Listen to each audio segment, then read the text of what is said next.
9वा अध्याय चालू आहे आपला राजविद्या राजगुह्य योग. 11वा श्लोक. अवजानन्ति मां मूढा मानुषीं तनुमाश्रितं परं भावमजानन्तो मम भूतमहेश्वरम्. काय सांगू फार भिवोनी भवासी अंतरी इच्छिसी माझी प्राप्ती. भवासी म्हणजे संसार, जग आहे. तरी तुझ खूण दिली दाखवून करी ती जतन सोहम भावे. जैसे कोणी बोले चांदणे पिवळे बिघडता डोळे काविळीने तैसे माझ्या शुद्ध स्वरूपाचे ठाई देखती ते पाही नाना दोष. किंवा कोणी ज्वरे बिघडता मुख म्हणे कडू विख दुधातेही तैसे लेखिती ते मज देहयुक्त देहधर्मातीत असतामी.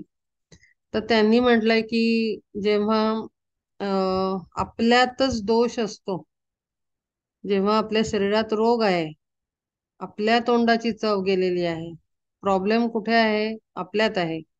पण आपण दुधाला, पदार्थाला, अन्नाला आपण म्हणतो कडू लागतंय.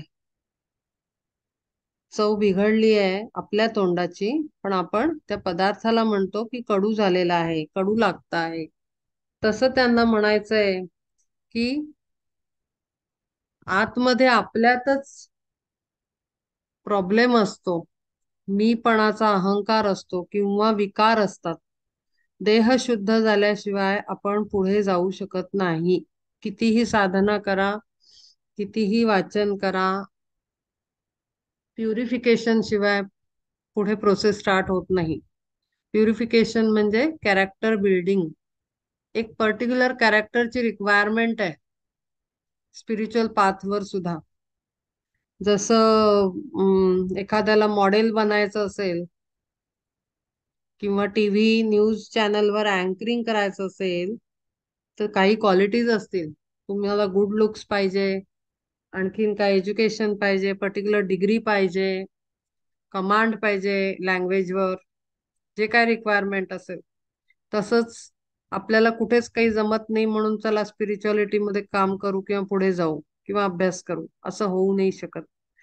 तिथे सुद्धा आपल्या बाह्य जगाप्रमाणे अंतर्जगात सुद्धा कॅरेक्टर बिल्डिंगची मेन रिक्वायरमेंट आहे.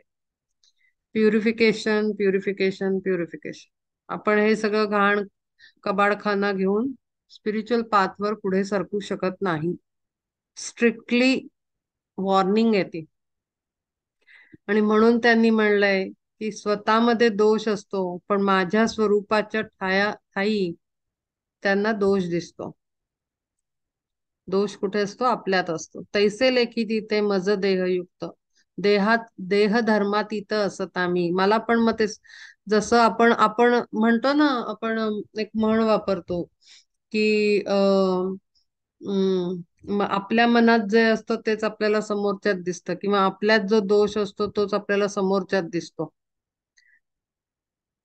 अशा पद्धतीच्या म्हणी आहेत. तर तसंच म्हणजे आपल्याला आपण जे असतो ना, आपल्याला परमात्म्याचं स्वरूपही तेच दिसतं.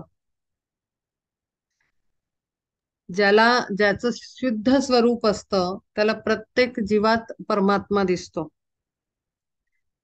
आणि म्हणून तो म्हणतोय की माझं स्वरूप जसं असतं, स्वतः देहात राहतात आणि मला पण देहात बघतात, जबकि देह धर्माच्या पलीकडे आहे मी.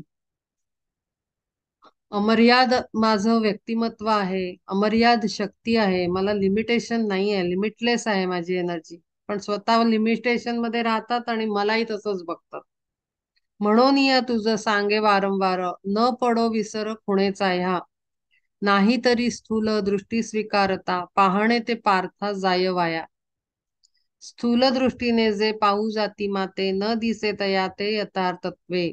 तुम्हाला ओरिजिनल त्याचं कपॅसिटी दिसणार नाही, त्याचं प्रचंड शक्ती आणि प्रचंडता, त्याची विराटपणा त्याचा दिसत नाही. कारण आपण लिमिटेड बॉडीतनं लिमिटेड नजरेतनं बघत राहतो, दृष्टीतनं. स्थूल दृष्टी म्हणजे जड, स्थूल म्हणजे हेवी, जड. जड कशानी? तर वेगवेगळ्या विचारांनी, वासनांनी, इच्छांनी, विकारांनी जड अशी असलेली. सगळे दगड बांधलेले आहेत. एखाद्या बलूनला दगड बांधले तर तो वर उडू नाही शकणार. जो एअर, एक हवा भरलेला तो लाईट बलून असतो, त्याला मग ते विकतात रस्त्यावर. त्याला एक असं मेटलचं कॉइन लावलेलं असतं त्यांनी. छोट्या मुलांचे बलून असतात ते. कारण ते मेटलचं एक अशी कॉइन सारखं असतं ते. खाली त्याला जमिनीवर ठेवतं त्या बॉलला. आणि जर ते सुटलं कॉइन त्यातनं, तर तो बलून हवेत उडून निघून जातो, गायब होतो. कुठे जातो कळतच नाही. आकाशात जातो तो डायरेक्ट. तर तसं आपल्याला स्थूल बनलेलं आहे. आपल्याला आपल्या वासनांनी, शरीरातल्या इंद्रियातल्या इच्छांनी, आपल्यातल्या मीपणानी आपल्याला जड बनवून जमिनीला बांधून ठेवलेलं असतं. स्थूलामध्ये, स्थूल म्हणजे जड, ग्रॉस, ग्रॉस एनर्जी मध्ये. आणि ज्या क्षणाला आपले हे एक एक दगड फुटून छोटे छोटे होऊन हळूहळू ते विरून जातात, त्या क्षणी आपण शिफ्ट होतो सटल एनर्जी मध्ये, सूक्ष्मामध्ये. आणि मग अशा स्थितीतच पटकन कुठेही एखादा अभंग किंवा एखादा ताल जरी ऐकायला आला, स्वच्छ शुद्ध संगीत जरी ऐकायला आलं, तरी ध्यान लागू शकतं. नुसता तबला जरी ऐकायला मिळाला तरी ध्यान लागू शकतं. कारण त्याला जड बांधून ठेवायला खाली काही उरतच नाही. पटकन फ्लाय करतं वर, एक सेकंदात, एक क्षणही नाही लागत. तर त्यामुळे आपल्याला या स्थूल गोष्टींना सोडावं लागेल. हळूहळू प्रोसेस आहे ती. ते एकदम कोणाकडनं अपेक्षित पण नाही आणि जमतही नाही. आणि म्हणून कॅरेक्टर बिल्डिंग मी नेहमी त्याचा उल्लेख करते. ते कॅरेक्टर बिल्डिंगच्या प्रोसेस मध्येच ते दगड फोडले जातात जडाचे. कारण का? तर आपल्याला मागे मी सांगितलंय, लव्हिंग काइंडनेस किंवा प्रेमाने वर्ताव करणं किंवा एखाद्याला हर्ट न करणं, एवढं जरी ठरवलं तरी बऱ्याचशा गोष्टी आपल्याला सोडून द्याव्या लागतात. रागवायचंच नाहीये, मनातनं नाही, विचारातनं नाही, कृतीतनं नाही, दृष्टीनं नाही. डोळ्यांनी सुद्धा आपण राग प्रदर्शित करतो, तिथूनही नाही. म्हणजे काय? तर आपल्याला सगळ्या थॉट, स्पीच अँड ऍक्शन या सगळ्या माध्यमातनं आपल्याला प्रेमानेच वर्ताव करावा लागतो. आणि तो तेव्हाच होऊ शकतो जेव्हा तो अंडरस्टँडिंगनी ऍब्सॉर्ब झालेला असेल की प्रेम का करायचंय. तर त्याच्या माणसातला माणूसपणा बाजूला ठेवून, देवत्वाला बघून, परमतत्वाला बघून आपल्याला प्रेम निर्माण होतं. आणि ते अनकंडिशनल असतं. म्हणून कॅरेक्टर बिल्डिंग, 5 जे व्हर्च्यूज आहेत आपले अष्टांग योगात, यम नियमांमध्ये सांगितलेले आहेत. 5 यम, 5 नियम. त्याचं पेअरिंग केलं तर कम्प्लीट व्हर्च्यूज 5 होतात. Do or do, don't do, असे आहेत ते. करू नका अमुक गोष्ट आणि अमुक गोष्ट करा, असं पेअर आहेत त्या. तर ते टोटल 5च होतात. तर ते व्हर्च्यूज ना फॉलो केलं की जडातनं आपण सूक्ष्माकडे जायला लागतो हळूहळू. आणि ते आवश्यक आहे. स्थूल दृष्टीने जे पाहू जाती माते, न दिसे तयाते यथार्थत्वे. जैसे स्वप्ना माझी पिओनी अमृत, नाही कोणी होत चिरंजीव. आता माते दृढ जाणिले म्हणोनी, बोलती जे कोणी स्थूल दृष्टी. तया मूढांचे ते ज्ञानची अर्जुना, जाण सत्य ज्ञाना आड ठाके. आपल्याला नुसतं ग्रंथ वाचला, चला आम्हाला कळला बरं, आत्मा कळला, कृष्ण कळला, परमात्मा कळला, आणि म्हणून ते होत नाही. नुसतं ऐकून बोलून म्हणून नाही, कृतीत उतरलं पाहिजे. आणि ते कृती परमनंट असली पाहिजे. Not for few days, few months. Permanent change आला पाहिजे आपल्यात. आणि म्हणून त्यांनी इथं म्हणलंय, आता माते दृढ जाणिले म्हणून, बोलती जे कोणी स्थूल दृष्टी. तर या मूढांचे, मूर्ख म्हणलंय त्यांना त्यांनी. ज्ञानची अर्जुना, जाण सत्य ज्ञाना आड ठाके. जळी जळी नक्षत्रांचा जाहला आभास, मानुनी तयास हिरे मोती. जैसा हसे केला आपुलाची घात, लोभे उदकात शिरोनिया. जान्हवी म्हणून मृगजळापाशी, हाकता कोणाशी काय लाभ. सांगे कल्पवृक्ष म्हणोनी बाभुळ पूजिता निष्फळ नव्हे काते. सर्पा लागी रत्नहार दुपदरी मानोनिया करी घेऊ धावे. किंवा जैसा कोणी गारगोट्या वेची पंक्ती हिरे यांची समजोनी. ना तरी निधान लाधले म्हणून निखारे बांधून घेई खोळी. किंवा कुपी सिंह जेवी उडी घाली नेणोनी सावली आपलीच. ही उदाहरणं दिलेली आहेत. एक नाही दोन नाही अनेक उदाहरणं दिली आहेत की चुकीच्या वस्तूला अत्यंत मौल्यवान वस्तू म्हणून जर बाळगत बसलं तर म्हणजे त्याचं काही खरा अर्थ कळला असं होत नाही.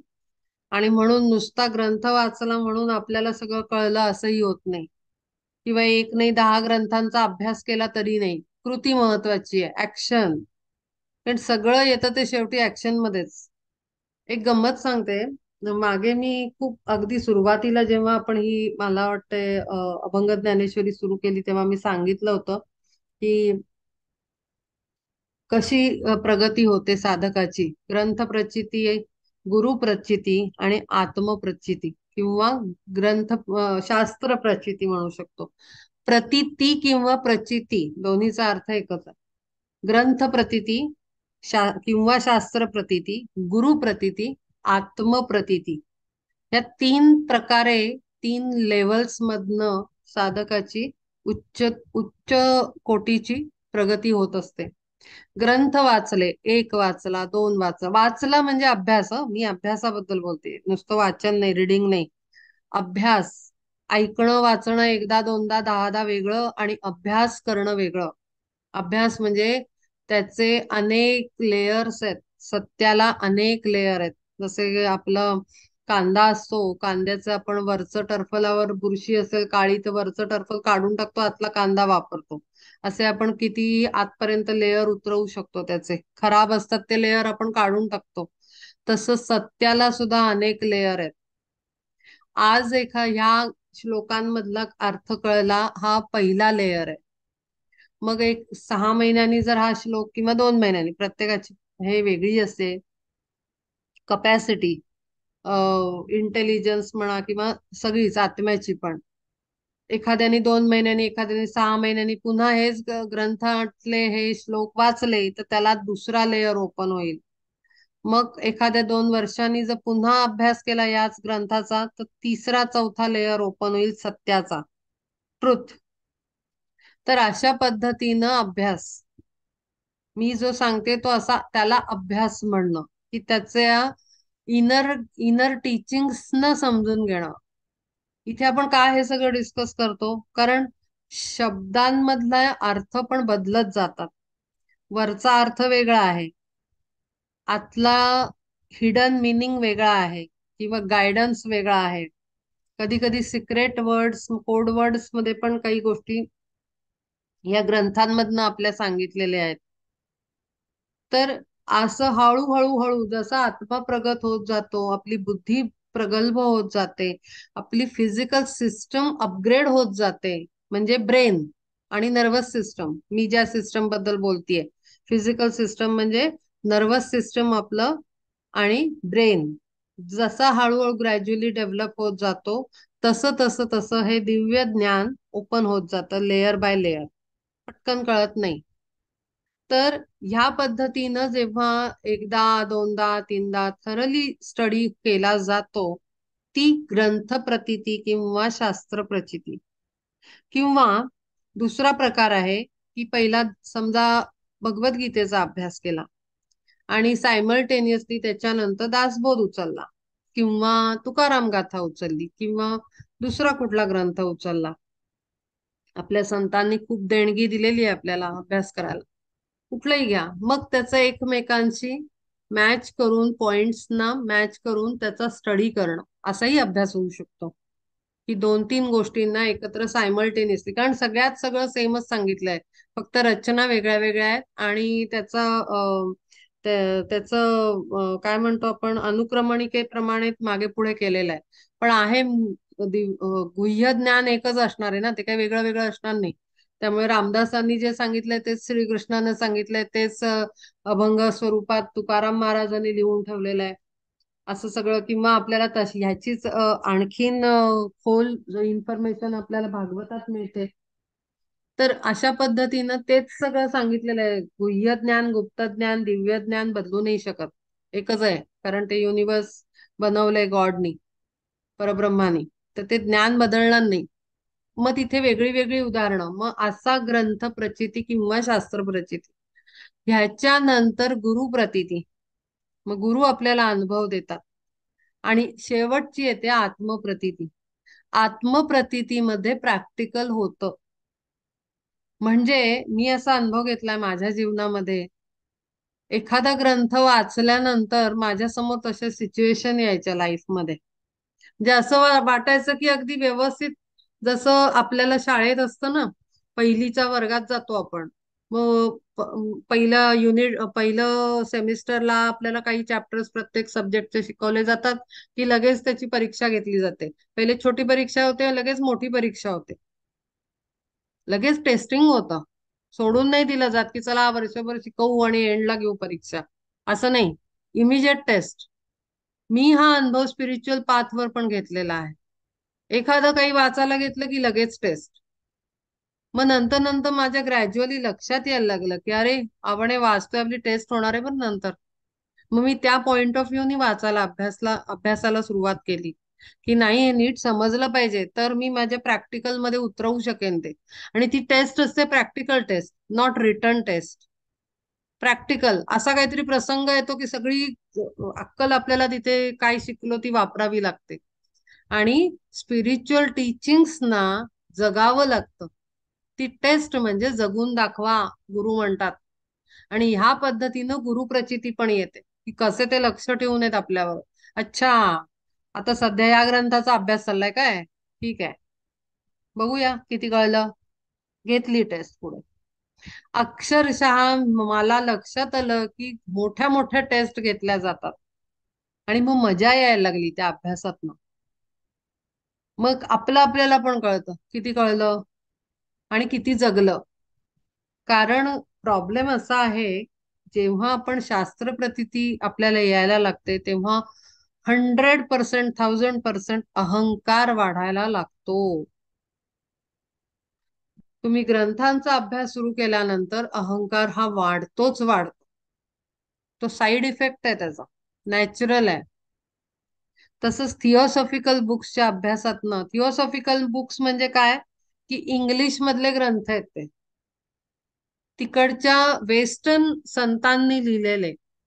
आणि जसे आपल्या इथे पांडुरंगानी तुकाराम गाथा लिहून घेतली ना, तुकाराम महाराजांकडनं, किंवा वेगवेगळ्या संतांनी किंवा ग्रेट बिंग्सनी, देवतांनी ग्रंथ लिहून घेतलेले आहेत आपल्या संतांकडनं, तसेच ग्रेट टीचर्सनी इंग्लिशमध्ये, वेस्टर्न फील्डमध्ये, वेस्टर्न कंट्रीजमध्ये तिथल्या संत म्हणून जन्माला आलेल्या आत्म्यांकडनं, माणसांकडनं थिओसॉफिकल बुक्स लिहून घेतलेली आहे.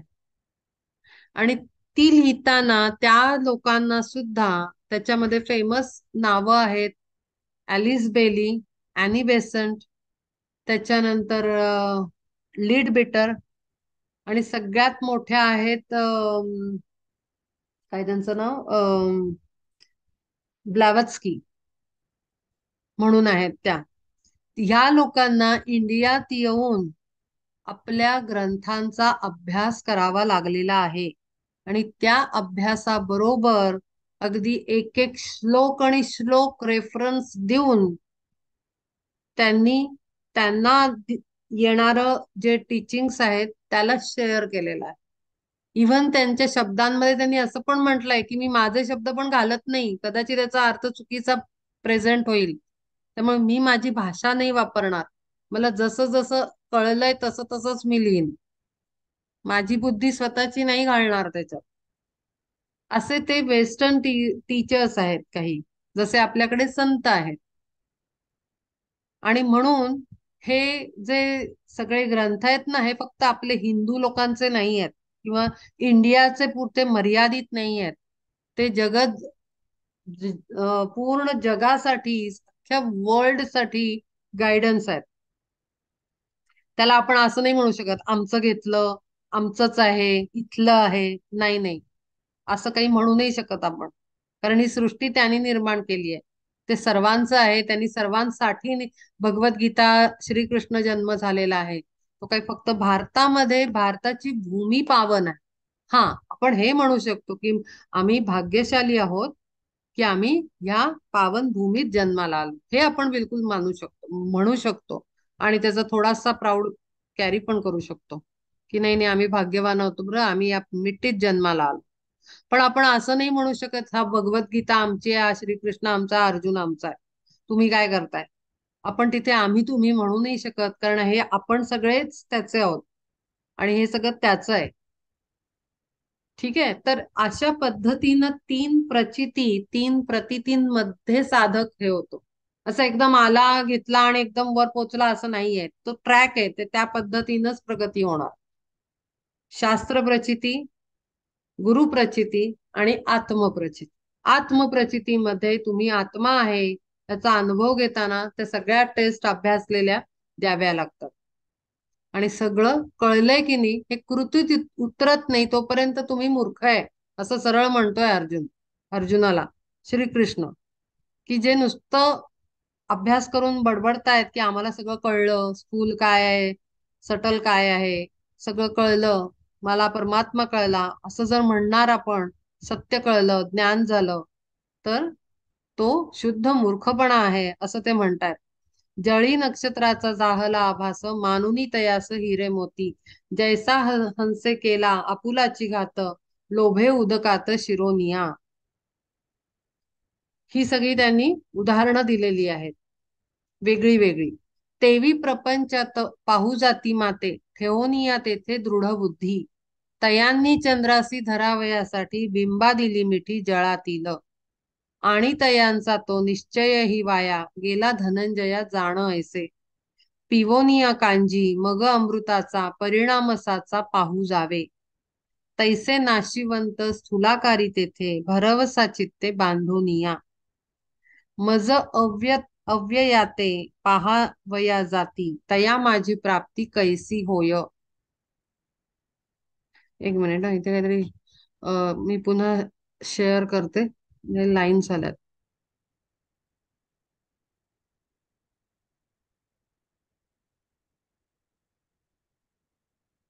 हम्म.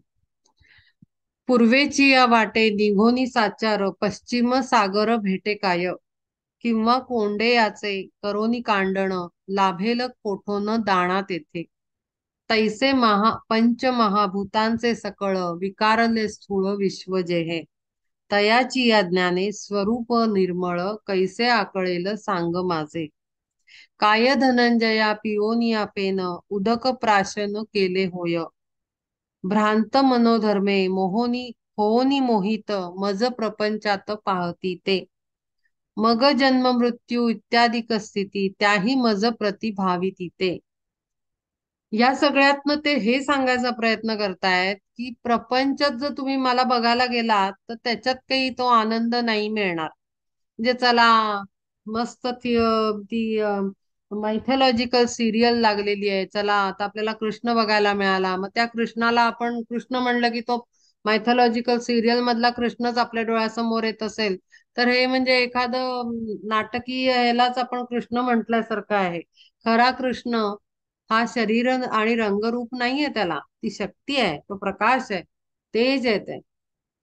कळतंय का? असं ते म्हणतायत की प्रपंचात जर तुम्ही मला शोधायला गेलात किंवा तशा भ्रांत इमेजेस मध्ये, म्हणजे भ्रम भ्रम करणारे इमेजेस मध्ये जर आपण गुंतलो की महादेव, महादेवाचं अमुक स्वरूप, अरे महादेव म्हणलं की आपण डोळे मिटले की ते सिरियल मधलेच महादेव उभे राहिले, एखाद्याला जे भावतील ते, तर ते खोटं स्वरूप आहे. कारण परमात्म्याचं खरं स्वरूप अमर्याद आहे, तिथे लिमिटेशनच नाही आहे, प्रचंड शक्ती आहे, सर्वत्र पसरलेला आहे. आणि म्हणून आपल्याला त्याचं खरं स्वरूप अभ्यासलं पाहिजे, खऱ्या स्वरूपात तो कळला पाहिजे. लिमिटेड फॉर्म मध्ये आपल्याला तो कळला नाही पाहिजे, आपण त्याचा अभ्यास तसा नाही केला पाहिजे, आपल्या स्थूलामध्ये त्याला शोधलं नाही पाहिजे. आपल्याला सर्वत्र दिसला पाहिजे तो, आणि तसा कळला पाहिजे, हे सांगण्याचा ते प्रयत्न करतात. की असं लिमिटेड फॉर्म मध्ये जर आपण आम्हाला ही मूर्ती आहे, ह्याच्यात हा दिसला, त्याच्यात तो दिसला, किंवा डोळे बंद केल्यावर मायथॉलॉजिकल सिरियल मधला एखादा महादेव आणि श्रीकृष्ण आठवला, विष्णू आठवला, तर ते काही खरं स्वरूप नाही. मज अनाम्याते ठेवी ते नाम, अक्रियासी कर्म आरोपिती, मानिती जे मज देहधर्मयुक्त, विरहित ऐसा जो मी. तेच सांगायचा प्रयत्न करतायत ते, की अकर्ता आहे मी, देह विरहित आहे, मी अमर्याद आहे, मला लिमिट मध्ये टाकू नाही शकत तुम्ही. उपाधी रहिता मज उपचार, कल्पिती आकारा निराकार, माझा आकारच नाहीये. जो निराकार म्हणजे काय, सर्वत्र व्याप्त, त्याला कुठे शेप मध्ये फिटच नाही करू शकत. पृथ्वीवर, चंद्रावर, सूर्यावर, अख्ख्या गॅलेक्सीमध्ये, अशा अनेक गॅलेक्सीमध्ये, अनेक युनिव्हर्सेस मध्ये किती किती त्याला लिमिटेशन टाकणार. अमर्याद आहेत, त्याच्याही बाहेर आहे आणि आतमध्ये आहे. वर्णहीना वर्ण, गुणातीता गुण, आणिक चरण अचरणा, अहस्ता ते मज, हस्त ही कल्पिती, मापाया पाहती अमापाते. जो अमाप आहे, त्याला छोटस माप लावून मोजू शकत नाही.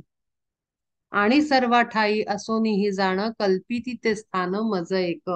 एकातच बघणार, गुरूंमध्येच आहे. मग बाकी आपले गुरूंचे जे खालचे दुसरे भक्त असतात, त्याचा आपल्याला राग येतो. मग गुरूंचा राग का नाही येत?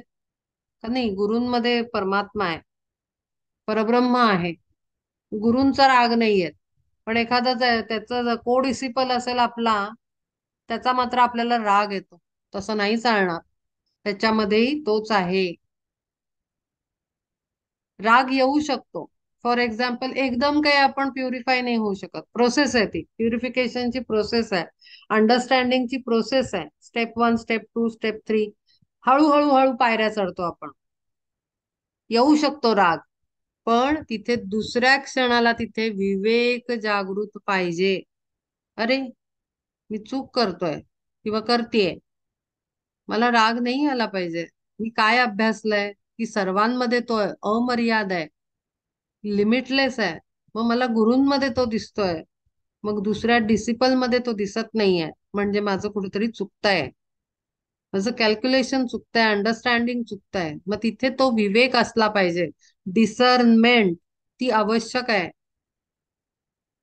ती असेल की लगेचच आपण आपल्याला आवर घालतो, की नाही, चूक होतीये, नीट विचार करा, नीट पहा. मग आपल्याला विचार केल्यानंतर विवेकाच्या सोबतीनं आपण त्या कॅरेक्टरला बघू, त्या व्यक्तीला बघू, तर आपल्याला लक्षात येतं, अरे, हा जस्ट एक इन्स्ट्रुमेंट आहे, काहीतरी आपल्या लाईफ मध्ये घडवायचं आहे, किंवा आपल्याला काहीतरी लेसन लर्न करायचं आहे, किंवा आपल्यासाठी काहीतरी टीचिंग्स आहेत, काही असू शकतं, काहीही असू शकतं. मग त्याच्यासाठी कोणीतरी माध्यम पाहिजे, तर ह्या एका आउटर शेपला समोर आणलेला आहे, पण त्याच्यातही तोच आहे, गुरुच आहे. असं आपल्याला लगेचच तिथे रिप्लेसमेंट चांगल्या थॉटची झाली पाहिजे, विवेकाच्या सहाय्याने. त्याच्याशिवाय हे सगळं शक्य नाही, विवेक हवा. तर हे लगेचच तिथे प्रोसेस झालं पाहिजे. मग पहिल्या वेळेला आपल्याला हा प्रोसेसिंगला वेळ लागला, दुसऱ्या वेळेला मात्र आपल्याला लगेच लक्षात येतं की अरे नाही, हा मनुष्य केवळ निमित्त आहे, ह्याच्या मागे काहीतरी मोठी शक्ती आहे, ती सगळं घडवते आहे. मग दुसऱ्या तिसऱ्या वेळेला आपल्याला तोही डाऊट येत नाही. अशी हळूहळू प्रगती होते आपली. पण ती प्रगती करणं खूप आवश्यक, अडून नाही राहायचं.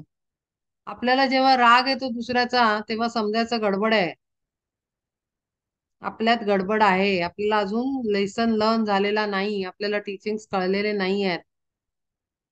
राग येतो म्हणजे समजायचं गडबड आहे. विधी विवर्जिता मज व्यवहार, लाविती साचार आचारादी, वर्णहीना वर्ण, गुणातीता गुण, आणिक चरण अचरणा, अहस्ता ते मज, हस्त ही कल्पिती, मापाया पाहती अमापाते. एक काम करायचं, जेव्हा प्रत्येक वेळेला आपल्याला काही अर्थ कळतो असं नाही, जेव्हा जीवनामध्ये विपरीत घटना घडतात किंवा असे प्रसंग येतात, आपल्याला त्रास होतो मानसिक, वेगळ्या वेगळ्या पातळ्यांवर, तर तेव्हा नाही समजा आपल्याला उकललं, तर विचारायचं की माझ्यासाठी काय गायडन्स आहे, काय तुम्ही शिकवायचा प्रयत्न करताय, मला काय सांगायचंय तुम्हाला ह्या प्रसंगातनं. खूप मोठा काहीतरी किंवा छोटा मेसेज असू शकतो, पण तो आपल्याला विचारावा लागतो, तर पटकन आकलन होतं त्याचं, नाहीतर खूप वेळ जातो त्याच्यामध्ये, त्या प्रोसेसमध्ये. मग कुठूनही काही गायडन्स येऊ शकतो आपल्याला. आपण जेव्हा असा प्रश्न विचारतो त्या दैवी शक्तीला, जी चाहे समोर नसते, गुरु ही काही समोर 24 तास आपल्या फिजिकल बॉडीमध्ये समोर असणारी शक्ती नाही आहे. ती कधी कधी फोटोत असते, कधी सगळ्या पूर्ण आसमंतात असते. लिमिटलेस आहे ना एनर्जी, गुरुची एनर्जी. तर त्यामुळे त्यांना नुसतं मनातनं विचार करून कनेक्ट करून त्यांना प्रश्न विचारला, तर आपल्याला कोणाशी तरी बोलताना त्यांचा आन्सर येतं. पण हे रिसेप्टिव्हिटी खूप आवश्यक आहे. कोणी सांगितलं हे महत्वाचं नाही, मेसेज आला हे महत्वाचं, रिसीव्ह झाला हे महत्वाचं, ऍप्लिकेशन झालं हे महत्वाचं, इम्प्लिमेंट केला हे महत्वाचं. कोणी सांगितला, काय वय आहे, काय ज्ञान आहे, हे महत्वाचं नाहीये तिथे. कधी कधी अक्षरशः अज्ञानी, म्हणजे अज्ञानी याच्यासाठी म्हणते की त्या अँगलनी जगत नसतात. अज्ञान म्हणजे काही तशी बघायला गेली तर गाली किंवा हे नाही आहे, काय म्हणतो आपण, वाईट शब्द नाहीये.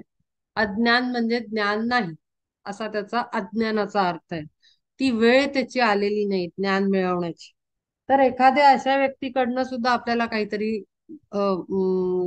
सांगितलं जातं, खूप मोठी गोष्ट येते समोर, पण आपल्याला कळते की अरे, सकाळी मी काहीतरी प्रश्न विचारला होता गुरूंना, आणि अचानक आपली कामवाली काहीतरी बोलून जाते, आपलं मूल काहीतरी बोलून जातं, कुठून तरी आपल्याला पेपरमध्ये, न्यूजपेपरमध्ये आपल्याला काहीतरी वाचायला येतं, एखादी गोष्ट वाचायला येते, एखादं पुस्तकच आपल्या हाताला लागतं, व्हॉट्सअप मेसेजेस मधनं गायडन्स येऊ शकतो, सोशल मीडियातल्या एखाद्या पोस्ट वरनं गायडन्स येऊ शकतो, कुठूनही येतो. पण तो रिसीव्ह करणं आणि इम्प्लिमेंट करणं खूप आवश्यक आहे. तर त्यामुळे जेव्हा प्रश्न पडतो ना की घटना का घडली, इमिजिएट नाही कळलं तर फार वेळ नाही घालवायचा, मागेच पडायचं त्यांच्या, मला सांगा हे काय आहे, काय आहे, काय आहे, का घडलं, का घडलं, ह्यातनं काय आहे, अजूनही नाही कळलंय मला, मला सांगा, अजूनही नाही कळलंय, मला सांगा. असं जेव्हा आपण बोलायला लागतो ना, तेव्हा आपली कपॅसिटी वाढते. मी हे सगळं का सांगतेय, की या प्रोसेसेस मधनच आपण डेव्हलप होत असतो. आपण म्हणजे आपला सोल, आपण आत्मा आहोत, आपण हे शरीर नाही. या देहात आपण बोलत नाहीये की मी काही लिनाबद्दल बोलत नाही, किंवा अमुक माझ्यासमोर नाव आहेत त्यांच्याबद्दल नाही. आपण म्हणजे आत्मे, मी आत्मा आहे, तुम्ही आत्मा आहात. तर त्या आत्म्याची ग्रोथ अशी होत जाते की मला सांगा, मला नाही कळलं, मला सांगा, अजून फोडून सांगा, अजून फोडून सांगा. पण तरी सुद्धा आपल्याला असं आतून मग हळूहळू जेव्हा डेव्हलपमेंट होते आपल्या सोलची, तेव्हा लक्षात येतं की नाही, ही साधी घटना नाहीये, काहीतरी मोठी घटना आहे, किंवा ह्याच्या मागे आणखीन काहीतरी खोल कारण आहे, आणखीन काहीतरी खोल कारण. म्हणजे मग असं करत करत करत आपण हिडन थिंग्स पर्यंत, गुह्य गुप्त गोष्टींपर्यंत जाऊन पोहोचतो, आणि ते सोल डेव्हलप झाल्याशिवाय आपण पोचू नाही शकत. तर ह्या प्रोसेसमध्ये मी ह्या सगळ्या टेक्निक्स का सांगते, की जे की जसं इतके दिवस मी सांगतेय की बसल्यानंतर सेन्स करा, एनर्जीज न सेन्स करा, आवाज येतात त्याला त्याला सेन्स करा, एखादा माणूस आला समोर तर त्याच्या एनर्जीला सेन्स करायचा की तो ओरिजिनल कसा आहे, हा सेन्स करायचा. म्हणजे काय, की आपल्या ज्या सायकिक ॲबिलिटीज आहेत, गुप्त शक्ती आहेत आपल्यातल्या, त्या हळूहळू हळूहळू त्याचे ओपन व्हायला लागतात, त्याचे लेयर्स ओपन व्हायला लागतात. पण हे प्रयत्न केल्याशिवाय होत नाही. ते काय ध्यान केलं, आज्ञाचक्र ऍक्टिव्हेट झालं की psychic abilities, intuition powers open झाल्या, असं होत नाही. ते वेगळं आहे. पण आपण ह्या साध्या साध्या गोष्टींमधनं उठता बसता रोजचं जीवन जगत असताना सुद्धा आपण स्वच्छ शुद्ध विचारांनी आपल्या सायकिक ॲबिलिटीज ओपन करू शकतो, पण त्या गलत गोष्टींसाठी वापरायच्या नाहीत. पुन्हा कॅरेक्टर बिल्डिंग हे सगळं गुंफलेलं आहे. विवेक, प्युरिफिकेशन, कॅरेक्टर बिल्डिंग म्हणजे काय? चांगलं कॅरेक्टर बिल्टअप करायचं, उत्तम व्यक्तिमत्व बांधायचं स्वतःच, की ते पडू नाही शकत खाली. खालच्या पातळीचं काम कधीही करणार नाही. चाहे स्वतःसाठी जीवनामध्ये कितीही दुःख आणि अडचणी आल्या तरी तो आत्मा कर्माच्या बाबतीत खाली पडू नाही शकत, ह्याची पूर्ण खात्री. त्याला म्हणतात कॅरेक्टर बिल्डिंग. त्या आत्म्याचं एक कॅरेक्टर बिल्टअप झालेलं असतं, एक जबरदस्त शक्ती. तर हे सगळं प्रॅक्टिकल आहे. आपण कितीही ग्रंथ वाचले तरी त्यातनं ह्या गोष्टी कळणार नाहीत. हे प्रॅक्टिकल आहे, म्हणून ही आत्मप्रतीती, गुरुप्रतीती या सगळ्या प्रॅक्टिकल साइड्स आहेत ग्रंथांच्या आणि शास्त्राच्या.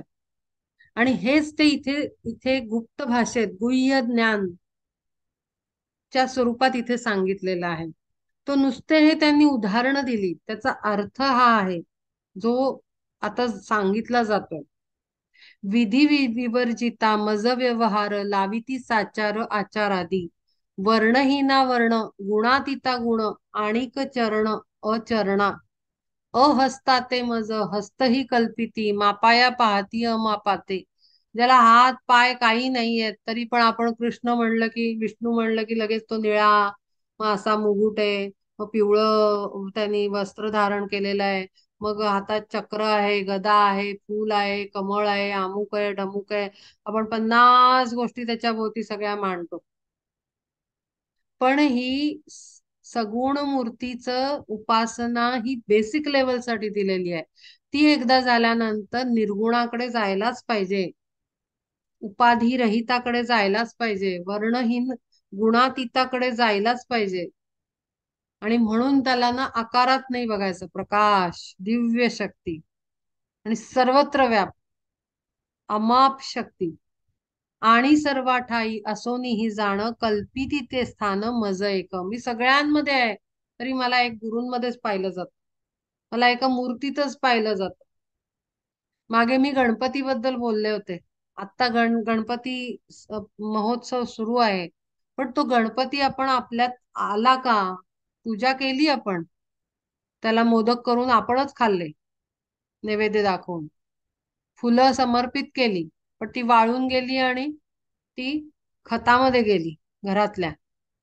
पण मग आपल्याला गणपती कळला का? त्याच्यासारखे कान, त्याचं सारखं पोट, ज्याच्यामध्ये सगळं ज्ञान भरलेलं आहे, त्याच्यासारखी बुद्धी, कमरेवर सर्प गुंडाळलेला आहे म्हणजे कुंडलिनी शक्ती. हे सगळं आपल्यात झालेलं आहे का जागृती? त्याच्यासारखे बारीक डोळे, का? तर बारीकीनं बघणारे, सत्यापर्यंत जाणारे. हा गणपती आपल्यात आला का ह्या गणपती महोत्सवात? हे महत्वाचं आहे. तर त्या सगळे महोत्सव हे करण्यासाठी सगुण उपासना सांगितले का, तर लोकांनी करावं. नुसतंच खाऊन पिऊन मजे करू नये म्हणून सांगितले सगुण उपासना. पण ते सगुणापासून निर्गुणापर्यंत जाण्याचा मार्ग आपण चालला पाहिजे, ती वाटचाल आपण चालणं खूप आवश्यक आहे. आणि ते असा गणपती साजरा करावा, मग काय, अखंड तो वर्षभरात एकदा येणारा गणपती राहत नाही. कारण तो अखंड आपल्या स्वरूपात, आपल्या हृदयात, आपल्या अंतरंगात आणि सर्वत्र आपल्याला दिसायला लागतो. तैसे आवड येते देती मज रूप, निद्रितासी जैसे पडोनिया स्वप्न, दिसे उपवन शेजे माझी. तैसे आवड येते देती मज रूप, स्वभावे अरूप असोनी मी. अकर्णाते कर्ण, अचक्षुषी नेत्र, अगोत्राते गोत्र कल्पिती ते. ज्याचं काही आहेच नाही ठाव ठिकाणा, असं सगळं आपल्याला मला लेपाटून माझी पूजा केली जाते. आणि मग पुन्हा भेदभाव पण, की आपल्याला ख्रिश्चन, आपल्याला मुस्लिमांचा राग येतो. आपल्याला आला नाही पाहिजे, कारण त्यांनी काय असं म्हटलं नाहीये की मुस्लिम जातीच्या देहांमध्ये मी नाही बरं, ते काहीतरी वेगळे प्राणी आहेत, तिथे कुठेही परमात्मा नाही असं काही त्यांनी सांगितलेलं नाही. ख्रिश्चन लोकांचा हेवा करणं किंवा आणखीन कुठलाही असं नाहीये, सगळ्यांमध्ये तोच आहे. नावं वेगळी असतील, त्यांनी काही फरक नाही पडत. अकर्णा ते कर्ण, अचक्षुषी नेत्र, अगोत्रा ते गोत्र कल्पिती ते, अव्यक्तासी व्यक्ती, अनार्तासी आरती, स्वयं तृप्ता तृप्ती भाविती गा, अनावरणा ते मज प्रावरण, योजिती भूषण अभूषणा. जो वस्त्रात गुंडाळता येत नाही अशा मला, कारण त्याला वस्त्रात गुंडाळलं म्हणजे आवरण चढवलं, पण तो आवरण चढवायच्या अलीकडे आणि पलीकडे सगळीकडे आहे, त्यामुळे त्याला ते बाह्य स्वरूप येऊ नाही शकत. आदी कारणाते देखती कारण, घडविती जाण सहजाते. आणि म्हणून त्यांनी मगाशी मूढ म्हटलेलं आहे, कारण असं लिमिटेड करून तेवढ्यातच आपण त्याला बघतो. असोनी मी नित्य माझे आवाहन, आणि विसर्जन करीती ते. पहा, आताच मी गणपती बद्दल बोलले, तेच त्यांनी म्हटलंय की सतत आहे मी, पण मला आवाहन करून बोलवतात आणि विसर्जन केलं म्हणून त्याला गणपती केला, मग पुढचे 10 महिने काही नाही. करी तिथे प्राण प्रतिष्ठा माझीच, असोनी मी साच स्वयं सिद्ध. मूर्ती आणून त्याच्यात आपण प्राण प्रतिष्ठा करतो. आपल्याला वाटतं 2 दिवस आला, आणला, मोदक खाल्ला आणि गेला. असोनी मी नित्य एक स्वयंसिद्ध, बाल्यादी संबंध मानिती ते, मज अद्वैताते आणि ती द्वैतात, घाली ती कर्मात कर्मातीता. भोगी तो मी भोग, ऐसे पंडुसुता, असोनी अभोक्ता बोलिती ते, मज अकुळाचे वर्णिती ते कुळ, विसरोनी मूळ स्वरूपाते, मज शाश्वताचे कल्पोनी निधन, दुःखे आक्रंदन करीती ते. सर्वांतरामज वैरमित्रत्वादी, विविध उपाधी कल्पिती गा, निज नित्य निजानंदी निरंतर जाण, पूर्ण रममाण असे जोमी, तया मज नाना सुखांची कामना, ऐसीच भावना करीती ते. आणि म्हणून ना, हा अभ्यास कुठे अप्लाय होतो, ऍप्लिकेशन त्याचं किंवा इम्प्लिमेंटेशन म्हटलं मी मगाशी, तर हे सगळं आपल्याला तो सांगतोय की मी सर्वात आहे, सर्व व्याप्त आहे, प्रत्येक जीवात आहे, अमुक आहे, तमुक आहे. हा, हे त्याचं स्वरूप आपण अभ्यासतोय. मग आता ह्याला यूज कसं करायचं, आपल्या इम्प्लिमेंट कसं करायचं रोजच्या लाईफमध्ये. जेव्हा आपल्या बरोबर एखादी घटना घडते, आपल्याला राग येतो, तर आपण एक फॉरगिव्हनेस करतो. ती फॉरगिव्हनेस ना इतक्या इंटेन्स स्टेटवर झाली पाहिजे की एकदा केलेली फॉरगिव्हनेस ब्लास्ट झाला पाहिजे त्या एक आतूनच्या अँगर एनर्जीचा, आणि प्रचंड प्रेम हृदयात भरलं पाहिजे, अशी फॉरगिव्हनेस झाली पाहिजे. कारण ज्या क्षणाला कळतं ना की तो सर्वांमध्ये आहे, मग एखाद्याने आपल्याला का पेन दिला, किंवा एखाद्याने आपला का इन्सल्ट केला, किंवा एखाद्या जे काय असेल तो प्रसंग जीवनातला, अनेक वेगळे वेगळे प्रसंग घडत असतात, नातेवाईक, घरातले, बाहेरचे, समाजातले, प्रोफेशन मधले, आपल्याला अनेक अनुभव येत असतात. पण मग तिथे जेव्हा हे हे ज्ञान तिथे अप्लाय होतं ना, एक क्षणात ब्लास्ट होऊन जातो अँगर एनर्जीचा, रिसेंटमेंट, जे काय असेल तो. असं वाटतं रे यार, काय मूर्खपणा आहे, आपण हे कॅरी करतोय सगळं. आणि अशी मस्त फॉरगिव्हनेस होते की डिस्कनेक्ट, गो इन पीस. आपण म्हणतो ना, may God's blessings of peace and love be with you and be with me, stay in peace. आनंदात राहा, खुशाल राहा, मजेत राहा. आणि आत्मा नमस्ते, तुझ्या आत्म्याला माझा प्रणाम, कारण तुझ्यातही तोच आहे आणि माझ्यातही तोच आहे. आपण सेपरेटच नाही आहोत. बरं, मग आपण का आलो एकत्र? कारण त्याच्यातनं काहीतरी शिकायचं होतं.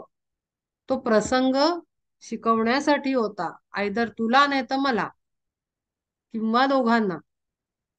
कारण का तो लेसन का लर्न करायचा? कारण लेसन लर्न केल्याशिवाय आपण ग्रो करत नाही. आपण लेसन लर्न करतो ना, चॅप्टर्स लर्न करतो आपण, तेव्हा आपण ग्रेड 1 पास होतो, ग्रो करतो आणि सेकंडला जातो. लेसन लर्न केल्याशिवाय ग्रो नाही करू शकत. आता मला कळलं की तू का आलास मला लेसन लर्न करवायला. कारण तुझी योजना केलेली होती माझ्या जीवनामध्ये, असं आपण त्याला म्हणतो. आणि stay in piece, go in peace, सुखात राहा. आणि आपण कट कट कट, डिस्कनेक्ट. तूही सुखात राहा, मी सुखात राहतो. अशी इतकी सुंदर फॉरगिव्हनेस एका क्षणात होते, जेव्हा हा अभ्यास पाठीशी असतो. मग इथे 50दा फॉरगिव्हनेस करायची गरजच येत नाही. फॉरगिव्हनेसचा मिरॅक्युलस रिझल्ट हा आहे खरा तर. आणि म्हणून सहज फॉरगिव्ह करता आलं पाहिजे, माफ करता आलं पाहिजे लोकांना. इतकं पटापट आपण रिलीज होतो ना, की काय सांगू मी. इतकं सुंदर हलकं वाटतं ना. नाहीतर ते जे जड जड आपण म्हटलं ना, स्थूल दगड, ती दगड आपण आपल्या अशा कर्मांची घेऊन फिरत असतो. अनंत जन्मांचे, अनंत आत्म्यांचे ओझ आपण कॅरी करत असतो आपल्या बरोबर. आणि म्हणून आपण स्थूलात असतो. ज्या क्षणाला आपल्याला अवेअरनेस येतो आणि फटाफट फटाफट फटाफट सगळ्यांना फॉरगिव्ह करत सुटा. ज्या ज्या वेळेला जो प्रसंग होईल, इमिजिएट रात्री फॉरगिव्हनेस, इमिजिएट डिस्कनेक्ट. लाईटनेस यायला लागतो सोलला. आत्म्याचा लाईटनेस तर नंतर कळतो, फिजिकल लाईटनेस इमिजिएट फील होतो. आणि म्हणून फॉरगिव्हनेस खूप आवश्यक आहे. मज शाश्वताचे कल्पोनी निधन, दुःखी आक्रंदन करीत सर्वांतरा मज वैर मित्रत्वादी विविध उपाधी कल्पिती गा. नित्य निजानंदी निरंतर जाण, पूर्ण रममाण असे जोमी. तया मज नाना सुखांची कामना, ऐसीच भावना करीती ते. सर्वा ठाई माझी सारखीच व्याप्ती, असोनी म्हणती एकदेशी. कोपोनिया कोपोनिया एका मारितसे ठार, घेतसे कैवार आणि काचा. चराचरी आत्मा असोनी मी एक, ऐसेची ते देख रूढविती.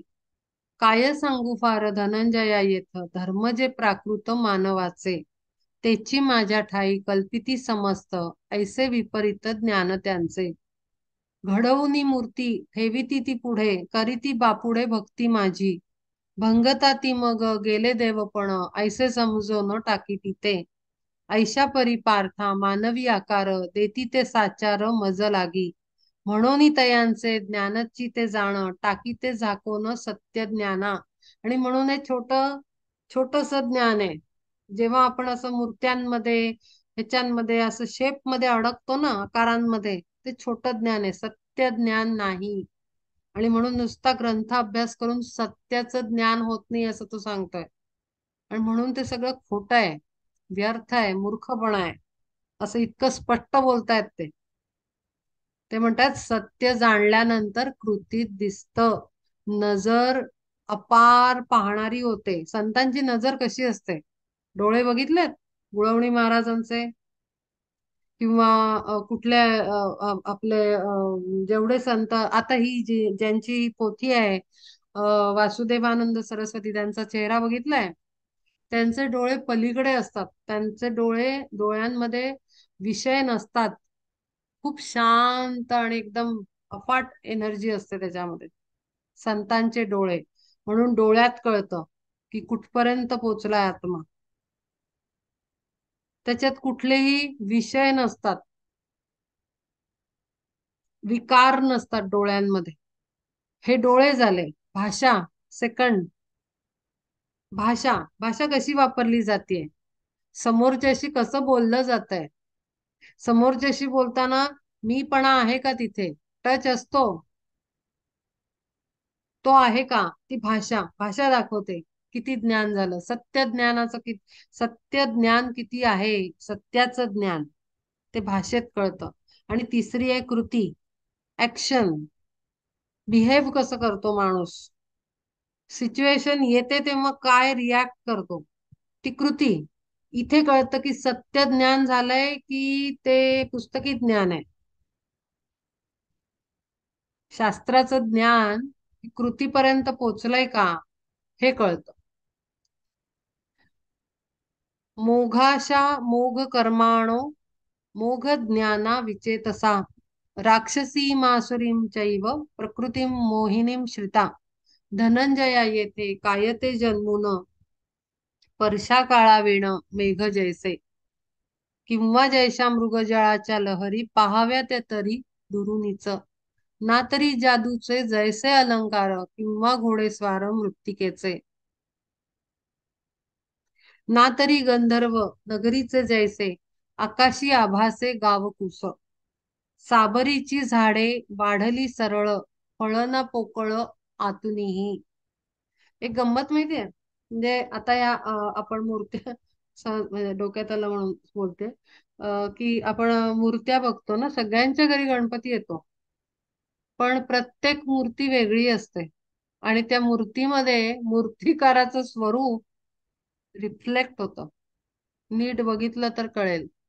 मूर्तिकाराची वृत्ती, मूर्तिकाराचा आकार आतला, आत्म्याचा, वृत्तीचा, शारीरिक म्हणजे जे काय तो असतो, तो सगळा उतरलेला असतो कधी कधी काही मूर्त्यांमध्ये. हा, नॉट एव्हरी हे प्रत्येक गणेश मूर्ती नाही, काही मूर्त्यांमध्ये असं त्या वेगळ्याच वाटतात, म्हणजे माणसासारख्या वाटतात. आणि काही मध्ये दैवी हे एक हे असतो, टच असतो. तर हे जे आहे ना हे म्हणते मी की हे ऑब्झर्व करायला शिकायचं. आणि हीच आहे ती सटल सूक्ष्माची एनर्जी, आपल्याला फील होते ती. ना तरी जादूचे जैसे अलंकार किंवा घोडेस्वार मृत्तिकेचे. ना तरी गंधर्व नगरीचे जैसे आकाशी आभासे गावकुस. साबरीची झाडे वाढली सरळ फळना पोकळ आतुनीही. तर किंवा शेळीयेचे गळा जैसे स्तन होती दुग्धा विण निरर्थक. शेवरीसी जैसी फळे आली वाया द्यावया घ्यावया येती नाती. तैसेची ते तया मूढाचे जीवन निरर्थक जाण धनंजया. आणि तयाचा जो कर्म व्यवहार सर्वथा धिक्कार असो त्याचा. आंधळ्यासी जैसे सापडावे मोती मर्कटाचे हाती नारिकेल. तैसे अध्ययन तयानी जे केले वायाची ते गेले ऐसे जाण. नुसत्या अध्ययनालाचा काही उपयोग नाही. ही जी वर उदाहरणं दिली आहेत तसं निरर्थक येते असं ते म्हणतायत. जर कृतीत दिसलं नाही, व्यक्तिमत्वात रिफ्लेक्ट नाही झालं, भाषेत, डोळ्यात आणि आपल्या शारीरिक हालचाली आणि निर्णयांमध्ये, कृतीमध्ये जर ते रिफ्लेक्ट नाही झालं तर ते व्यर्थ आहे असं स्पष्ट सांगतात. काय सांगू फार तयांची ती शास्त्रे जैसी हाती शस्त्रे बालिकेचे. तैसे ज्ञान आणि कर्म ही ते वाया गेले. तैसे ज्ञान आणि कर्म ही ते वाया जाहले गातया निर्बुद्धांचे. तमोगुण रूपी राक्षसी ती जाण टाकी ही जी गिळवण सद्बुद्धीते. आणि विवेकाचा उरूने दिठाव हिंडे जी सदैव अविद्येत. विवेक फार आवश्यक आहे बरं. अगदी अगदी कणाकणाला क्षणाक्षणाला तो विवेक अखंड खांद्यावर असा विराजमान पाहिजे बुद्धीवर. त्याच्याशिवाय काही खरं नाही माणसाचं. आणि विवेकाचा उरून येती ठाव हिंडेजी सदैव अविद्येत. त्याची प्रकृतीच्या जाहले स्वाधीन सर्वथा होऊन भ्रांत चित्त. परमात्म्याकडे रोज सकाळी काय मागा? विवेक मागा. कारण विवेक असेल तर सगळा सही रस्ता मिळतो. एक एक क्षण बरोबर उत्तमरित्या जातो. चाहे संकट येऊ दे नाही येऊ दे, ते शरीर मर्यादित आहेत, त्याचा आत्म्याशी काहीही संबंध नाही. आत्मा प्रोटेक्टेड राहतो. हिंसारूपी जिभ जियेच्या मुखात लोळते लाळेत आशेचिया. आणि संतोषाचे घेऊनी चघळ बैसे सर्व काळ चघळीत. निघोनी बाहेरी श्रवणापर्यंत दीर्घ ओष्ठ प्रांत चाटीत असे. ऐसी जी प्रमाद पर्वताची दरी प्रकृती आसुरी मत्त सदा. जियेची अमुखी द्वेषाची आदाढा करीती चुराडा प्रबोधाचा. अगस्तीसी जैसे कुंभ प्रावरण तैसी जी जाकोन टाकी मुढा. काय आहे थोडस वेगळं बोलते की एक आहे की शरीर काय स्थितीत आहे आणि दुसरं आहे की आत्मा काय स्थितीत आहे. दोन मध्ये जमीन आसमानाचा फरक आहे, नीट समजून घ्या. शरीराची स्थिती काय आहे म्हणजे काय कॅल्क्युलेशन त्याचं कसं होणार की तो काय परिस्थितीत आहे. आर्थिक परिस्थिती. शारीरिक परिस्थिती म्हणजे काय, आरोग्याच्या बाबतीत काय परिस्थिती आहे शरीराची. आणि सामाजिक परिस्थिती, समाजामध्ये मान प्रतिष्ठा किंवा आदर, परिवारामध्ये पारिवारिक स्थिती, परिवारात काय कंडिशन आहे त्या शरीराची, म्हणजे मान मिळतोय नाही मिळतोय, जे काय आहे ते. तर ह्या सगळ्या आस्पेक्ट झाले. फिजिकल बॉडी काय स्टेज मध्ये आहे, काय स्थितीत आहे. आणि दुसरा आहे आत्म्याची स्थिती. बाहेर काय होतंय शरीराबरोबर, त्याच्या अलावा आत्मा काय काय स्थितीत आहे.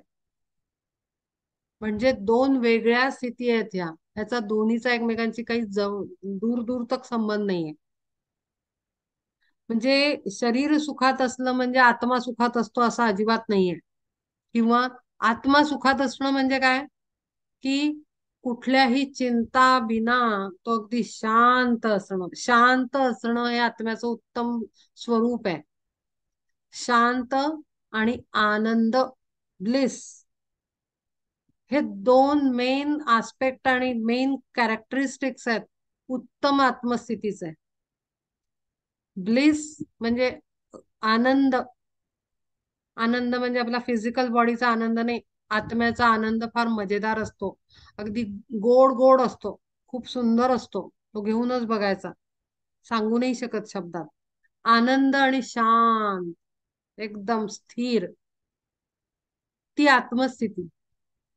पण ही जी दोन प्रकारची आत्मस्थिती आहे, ह्याच्या बाहेरचं आवरण जे शरीर नामक आहे, ते काय स्थितीत आहे, त्याचा आतल्या आतमध्ये दडून बसलेल्या आत्म्याशी काही संबंध नाही. शरीर बाहेर सुखात आहे, मान मिळतो आहे, आर्थिक परिस्थिती अत्यंत उत्तम आहे शरीराची, सामाजिक स्थिती, मान मर्यादा याच्यामध्ये आहे, घरामध्ये उच्च स्थितीत आहे, परिवारामध्ये. म्हणून काही आत्मा आनंदी आणि शांत असेलच असं नाही. आणि दुसरीकडे शारीरिक स्थिती अत्यंत वाईट आहे. शरीराला रोगांनी पूर्ण कंट्रोलमध्ये घेतलेलं आहे, कारण ते त्याचं घरच आहे रोगाचं शरीर. त्याच्यानंतर घरात वागणूक कशी मिळते आहे, समाजात स्थिती काय आहे, आर्थिक परिस्थिती काय आहे, म्हणजे त्या शरीराला कपडे अन्न पाणी कसं मिळत आहे. पण या सर्व प्रकारांमध्ये असून सुद्धा आतमध्ये दडलेला जो अत्यंत दिव्य प्रकाश स्वरूप छोटूसा आत्मा, कारण त्याला आकार नाहीये, त्यामुळे आपण छोटस असं सूक्ष्म रूप आहे त्याचं, तो अत्यंत शांत आणि ब्लिस मध्ये आहे. मग बाहेर त्याचं काय होतंय याचा काहीही संबंध नाही. तर हे समजून घ्या. आणि हे हे हे ह्याचं आकलन करा, अगदी अभ्यास करा, की बाह्य वेदना आणि बाह्य सुख आत्म्यापर्यंत गेलं नाही पाहिजे. आत्मा हा अखंड ब्लिस आणि शांतच पाहिजे. म्हणजे आपल्याला बऱ्याचदा आता नारळ आपण फोडतो, सगळ्यांनी मोदक केले असतील, नारळ फोडतो, 5-7 किती आपण घेऊन येतो, जशी माणसं असतील आणि खायची बनवायची कपॅसिटी असते त्याप्रमाणे मग नारळ आणतो. आपण सगळे बघून बघून निरखून निरखून आणलेले असतात. एखादा नारळ खूप छान असतो, कारण आपणच निवडून आणलाय, आतमध्ये सडका आणि कुचका निघतो. बाहेरनं कळला का? किंवा तसाच होता दुसरा अत्यंत मधुर निघतो, बाहेरनं कळला का आतमध्ये काय आहे. एखादा मीडियम निघतो, ओके टाइप्स, म्हणजे काही त्याला काही खास चव बिव नसते. एखाद्याचं पाणी फार सुंदर असतं, गोड, आणि अगदी लुसलुशीत खोबरं असं मस्त मऊ निघतं, ओलसर छान. एखाद्याचं पाणी असतं, सगळं असतं, सगळं असतं, खोबरं एकदम कोरडं निघतं खोवल्यानंतर. कळलं का बाहेरनं? नाही कळलं ना. तसंच आत्मस्थिती ही गूढ आहे, आतमध्ये आहे, प्रोटेक्टेड आहे. त्याला बाहेरच्या आवरणाला काय होतं ना याचं काही महत्व नाही आहे. त्या दोन गोष्टी पूर्ण वेगळ्या आहेत. त्यामुळे कधीही रिलेट करायचं नाही. फार मोठी ही चूक होते समाजात जगताना आपल्याकडनं. आणि याचं उदाहरण माहिती नाही, आता मी पूर्वी म्हणजे खूप लहान वयात मी वाचन केलं तेव्हा एक उदाहरण मला आठवतं, की एखादा व्यक्ती घरात छान असं 10 माणसात मृत्यू झाला त्याचा, की आपण म्हणतो वा वा वा खूप छान मृत्यू आला, शांतपणे आला, सुखा समाधानाने गेली व्यक्ती, देह ठेवला. आणि एखाद्याचं आपण हाल हाल झालेले बघतो बाहेर, अरे अरे अरे, याचे काय कोणी, एक वाक्य आहे की कोण कुत्रनी हाल खाल्ले नाही का असं काहीतरी म्हणतात. अरे पण त्याचा आत्मा स्थिर आहे, शांत आहे, आनंद स्वरूपात आहे, ब्लिस मध्ये आहे. तर त्याचं बाहेरच्या शरीराचं काय झालं त्याचं मॅटर नाही करत, पण लोकांना काही पडलेली नाही त्याची. लोक आपले आपल्या डेफिनेशन्स, लेबल्स चिपकावून मोकळे होतात आणि त्याच्यावर खूप सारी चर्चा करतात. अंतरस्थिती काय होती कोणालाच नाही कळणार आहे. हे फक्त त्याचं त्यालाच माहिती आहे. ज्याचा जो आत्मा आहे त्यालाच माहिती आहे आतमध्ये काय स्थितीत आहे तो. त्यामुळे हे सगळे बाह्य कॅल्क्युलेशन करणं बंद करायचे स्वतःबरोबर पहिले. स्वतःबरोबर केले तर दुसरीकडे ऍप्लिकेशन होईल लोकांवर. माझी बाह्य स्थिती, अडचणी, शारीरिक रोग, आर्थिक परिस्थिती, सामाजिक परिस्थिती काय आहे हे मॅटर करत नाहीये. आपला आत्मा किती स्थिर आहे आणि शांत आणि आनंदात तेव्हाच राहतो जेव्हा त्याला सत्य ज्ञान होतं, सत्याचं ज्ञान होतं, तेव्हा तो ब्लिस, ब्लिस, ब्लिस तेव्हा येते, ब्लिसफुल कंडिशन. नुसतं डोळे मिटले की मधुर आतमध्ये एक असं खूप छान, मी नाहीच वर्णन करू शकत त्याचं, कारण त्याला शब्दच नाहीये, तो अनुभव आहे, तो घ्यायचा अनुभव आहे आपण.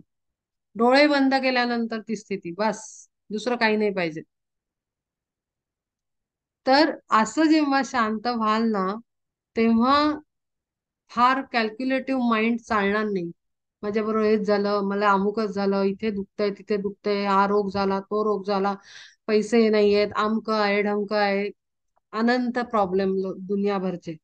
तर ते राहणार नाहीत. आतमध्ये शांत. ते सांगायचा प्रयत्न करतायत इथे श्रीकृष्ण परमात्मा, की बाहेर काय आहे, काय अभ्यासलं, ते इथे पर्यंत आतमध्ये मुळात जायला पाहिजे, आपल्या आतमध्ये, आत्म्यामध्ये. आणि हिंसारूपी जिभ जियेच्या मुखात, लोळते लाळेत आशेची या, आणि संतोषाचे घेऊन चघळ, पैसे सर्व काळ चघळीत, निघोनी बाहेरी श्रवणापर्यंत, दीर्घ प्रांत चाटी तसे, ऐसी जी प्रमाद पर्वताची दरी, प्रकृती आसुरी मत्त सदा, जियेची या मुखी द्वेषाची या दाढा, करीती चुराडा प्रबोधाचा, अगस्तिसी जैसे कुंभ प्रावरण, तैसी जी झाकोन टाकी मुढा, त्याची प्रकृतीच्या मुखा माझी जाण, पडले होऊन भूतबळी, भ्रांतीची या कुंडी बुडोनिया ते गेले, खाची अडकले अज्ञानाच्या, विचाराचा हात लाभेना तयास, मुरे माग मोस तयांचा गा, तरी वृथा बोल असोत हे आता, कासयासी कथा विमूढांची. मूर्खांची गोष्ट करावीच कशाला, हे सगळं असंच चालू राहणार आहे असं ते म्हणतायत. विस्तारे तयांचे करोनी वर्णन, कागा द्यावा शीण वाचे लागी, ऐकोनी हे ऐसे देवाचे भाषण, अर्जुनही मान डोलविली. तोही म्हणला बरोबर आहे, काय उगीच आपल्या जिभेला हे द्यायचा असल्या लोकांची चर्चा करून. मग देव म्हणे, ऐक संत गोष्टी, वाचेसी विश्रांती मिळे जेथे, आनंद मिळतो संतांच्या गोष्टी केल्या की. महात्मानस्तु मां पार्थ देवीं प्रकृतिमाश्रिता, भजन्त्य अन्य भजन्त्यनन्य मनसो, ज्ञात्वा भूतादिमव्ययम्, क्षेत्र संन्यासीनी होनी राहत, शुद्ध मानसात जयाची या. क्षेत्र म्हणजे देह, बरं, क्षेत्र देहाला म्हटलेलं आहे. जया लागी पाहे निद्रेत ही कैसे, पार्था सेवी तसे वैराग्य ते, आणि जयाची या वासने माझारी, धर्मराज्य करी निरंतर, ऐशा परी आस्था आणिक सद्भाव, विवेकी स्वभाव जयाचा गा, विवेकालाच. क्षेत्र संन्यासी मी होऊन राहत, म्हणजे देहामध्ये संन्यास भावनेमध्ये जो राहतो आणि शुद्ध मन आहे त्याचं, जया लागी पाहे निद्रेतही कैसे, पार्था सेवी तसे वैराग्य. झोपेमध्ये सुद्धा तो महाल बांधून छान काही स्वप्न बघून नाही राहिला, तिथे पण वितरागी आहे. वैराग्य म्हणजे लिमिट, थांबायचं कुठे हे त्याला माहिती आहे. तो चला बाहेर नाही जमत आहे तर झोपेमध्ये मस्त महाल बांधू असं नाहीये त्याचं. आणि जयाची या वासने माझारी, धर्म राज्य करी निरंतर. ऐशापरी आस्था आणिक स्वभाव, विवेकी स्वभाव जयांचा गा. ज्ञानगंगे माझी करोनी स्नान, सर्वथा पावन जाहले जे. जयाची या रूपे पालवली शांती, पावले जे तृप्ती पूर्णतेने. आतमध्ये अखंड शांती आहे, जी मी मगाशी वर्णन केली. जे का धैर्य रूप मंडपाचे खांब, निघाले की कोंब ब्रह्मा लागी. ब्रह्मानंद रूपी सागरी तुडुंब, बुडवोनी कुंभ काढिले जे. नित्य भक्ती सुखी होनी तल्लीन, लेखिती जे हीन मुक्ती तेही. आता मगाशी जी अंतरस्थिती मी सांगितली, शांत आणि आनंदी ब्लिस, ही कधी येते माहितीये? जेव्हा आपल्याला सगळ्यांकडे आपल्याशी जो वागतोय त्याच्यात परब्रह्म दिसतंय, गुरु दिसतायत, तेव्हा तो शांतपणा ग्रॅज्युअली यायला लागतो. जेवढं जेवढं आज बोलले ती सगळी चेन होती, म्हणजे कनेक्टेड टीचिंग्स शेअर केली गेली सुरुवातीपासून आजच्या सेशन मध्ये. नित्य भक्ती सुखी होनी तल्लीन, लेखिती जे हीन मुक्ती तेही. आणि मग तिथे मुक्तीची आस नाही राहत, कधी एकदा मुक्त होतो कधी एकदा, कारण शांत आणि ब्लिस, आनंद. मुक्तीची गरज नाही, कारण मी मुक्तच आहे. आत्मा हा मुक्त आहे, आत आणि बाहेर आहे, सर्व चराचरात आहे. मुक्ती ही देहाच्या मर्यादेमुळे मुक्तीची भाषा मनुष्यगण बोलतात. कधी एकदा मुक्त होतो यातनं, कधी एकदा सुटतो, अशी आपण भाषा करतो ना. ती कशाच्या तरी लिमिटेशन मधनं सुटण्याची भाषा आहे ती. पण जेव्हा आपण ब्लिस आणि आनंद स्वरूपात आहे, जेव्हा कळलंय की अरे मी मुक्तच आहे, मी आतमध्ये आहे, मस्त दडून बसलो आहे, बाहेर काही का गोंधळ होईना, मी आतही आहे आणि बाहेर पण आहे, सगळीकडे व्याप्त आहे, तिथे आणखीन मुक्त होण्याची इच्छा नाही उरत. आणि जयाची या सहज कर्मात, राहिली जिवंत दिसे नीती. मग तिथे ना ते हेही नाही राहत की मला जन्म मृत्यूच्या कचाट्यात नाही सोडवा, असं उरत नाही. म्हणजे ती सुद्धा लिमिटेशन तुटून जाते. आधीच्या ह्याच्यात होतं ना, जन्म मृत्यूच्या फेऱ्यांमधनं सोडवा, असं आधीच्या आधीच्या अभ्यासात आलंय, ह्याच्या आधीच्या चॅप्टर मध्ये. तर ते सुद्धा इच्छा उरत नाही की ठीक आहे आलो तर मला माहितीये काय करायचं. आत्मा एकदम तयार होतो प्रत्येक सिच्युएशनला, कारण तो पूर्ण स्थितीला जातो, मुक्त स्थितीला जातो. नित्य भक्ती सुखी हो नितल्लीन, लेखिती जे हीन मुक्ती तेही. आणि जयाची या सहज कर्मात, राहिली जिवंत दिसे नीती. सर्वेंद्रिया ठाई अर्जुना जयांनी, चढविली लेणी शांती रूप. सर्व काळ मज सर्व व्यापकाते, व्यापुनी राहते चित्त ज्याचे. धनंजया ऐसे महंत जे साचे, दैवी प्रकृतीचे भाग्य जे का. चढत्या वाढत्या प्रेमे सर्व काळ, जाणूनी सकळ मद्रूपची. महात्मे ते माझे करीती भजन, परी दुजे पण सांडोनिया. जरी माझी भक्ती आणि हे करत असले तरी सर्व माझं तुझं करत नाहीत ते, कारण त्यांना मग सगळ्यांमध्येच तो परमात्मा दिसून राहिला. सेविती ते माते होनिया मीच, कौतुक ते साचे साच ऐक आता. ते माझ्या स्वरूपाशी एकरूप होतात, सगळ्यांमध्ये मीच आहे, आणि ती वेगळीच स्थिती असते त्यांची, असं ते वर्णन करतायत. सततम कीर्तयन्तो माम यतन्तश्च दृढव्रता, नमस्य तश्च माम भक्त्या नित्ययुक्ता उपासते. प्रायश्चित्तांचे तो संपलेची काम, ऐसे चाले नाम संकीर्तन. नाम संकीर्तनी नाचता रंगोन, पातके जळोन केली सारी. तर प्रायश्चित्त आपल्याला कधी करावं लागतं? जेव्हा आपण चूक करतो, है ना, आपल्याकडनं मिस्टेक होते, कोणी हर्ट होतं, कोणाची जबाबदारी आपण नीट नाही पाळत, किंवा कुठेतरी चुकतो आपण. थॉट, स्पीच आणि ऍक्शन या 3 लेव्हल्सवर, प्लेन्सवर कृती करताना आपण चुकतो. आणि प्रायश्चित्त तेव्हा येतं जेव्हा विवेक असतो. काही लोक चुका करून इन्सर्ट करून निघून पण जातात मजेत. त्यांना पत्ता पण नाही लागत की त्यांनी काहीतरी केलं दुसऱ्याला. मस्त मजेत असतात. तिथे विवेक निर्मिती झालेलीच नाहीये. पण जेव्हा विवेक असतो सोबत तेव्हा लक्षात येतं, अरे आपलं चुकलं. मग तिथे प्रायश्चित्ताची भावना येते की अरे नाही, माझं चुकलं. मला काहीतरी त्याचं लेसन मी लर्न केला पाहिजे, किंवा मी त्याला काहीतरी हे केलं पाहिजे न्यूट्रलाइज करण्यासाठी. आयदर मी स्वतःला काहीतरी पनिशमेंट दिली पाहिजे, लिमिटेशन मध्ये टाकलं पाहिजे, काहीतरी याचा उपाय केला पाहिजे, माझ्याकडनं चूक झाली. ते प्रायश्चित्त. पण त्याचं सुद्धा काम संपून जातं. का? कारण थॉट, स्पीच अँड ऍक्शन म्हणजे शब्द, विचार आणि कृती, या तिन्ही मध्ये आपण सर्वत्र परब्रह्म बघतो आहोत. आणि लव्हिंग काइंडली आणि आपण मर्सीफुल बिहेवियर किंवा जनरस ऍटिट्यूड आपला व्हायला लागतो. मग तिथे चूक होत नाही. आणि चूक होत नाही त्यामुळे प्रायश्चित्ताची वेळ येत नाही. इतकी क्लॅरिटी आणि इतकं प्युरिफिकेशन आणि इतकं कंट्रोल पूर्ण ऍक्शन्सवर, तेव्हा ही वेळ येत नाही. नामसंकीर्तनी नाचता रंगोन, पातके जळून गेली सारी. तीर्थांचे महात्म्य लोपले सहज, जाहले निस्तेज यमदम. धावाधाव नाहीये. तीर्थस्थानं करायचे, कुठे जाऊन दर्शनं घ्यायची आहेत, कारण उठता बसता आमने सामने दर्शन होऊन राहिलं. किडामुंगी दिसली तरी दर्शनच आहे ते.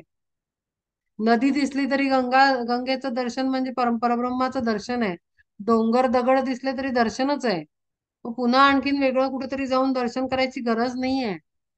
तिथे सगळं संपून गेलं, धावाधाव संपून गेली, आटापिटा संपला सगळा.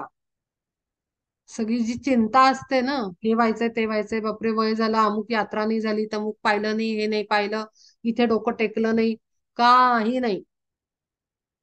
जिथे आहे तिथूनच नमस्कार त्या शक्तीला, कॉन्शियसनेस मध्ये, चित्तामध्येच, आतमध्ये, अंतःकरणातच. यमलोकातील सर्व ही व्यापार, खुंटला साचार आपोआप.